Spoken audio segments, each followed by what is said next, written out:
ব্রেকআপের পরে move on কেমনে করবো? আরে তার আগে আমারে শোনা কও তো, মুভ অন করার দরকারটা কিনা, কোনো একটা তো দরকার থাকবে যে আমি খাইলে খিদা পাইতেছে না, ঘুম থেকে উঠলে ঘুম পায় না, কোনো তো কারণ থাকবে।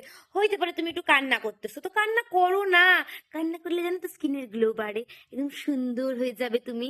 আর সব থেকে বড় কথা, গোটা বিশ্বের ব্রহ্মাণ্ডের লোক যেখানে কান্না করতেছে কত বড় বড় কারণের জন্য, সেখানে তুমি একটা ছোট বয়ফ্রেন্ডের জন্য কান্না করতেই পারো, ছোট গার্লফ্রেন্ডের জন্য হাত কাইটা মইরা যাইতেই পারো, তো কি আছে, কান্নাই তো করতেছো, তো করো। আর সব থেকে বড় কথা, তুমি আমাকে বলে মুভ অন করার দরকারটা কি, একটু টক্সিক হও ততদিন। যত তাড়াতাড়ি তুমি মুভ অন করবো তত তাড়াতাড়ি তো টক্সিসিটি চলে যাবে।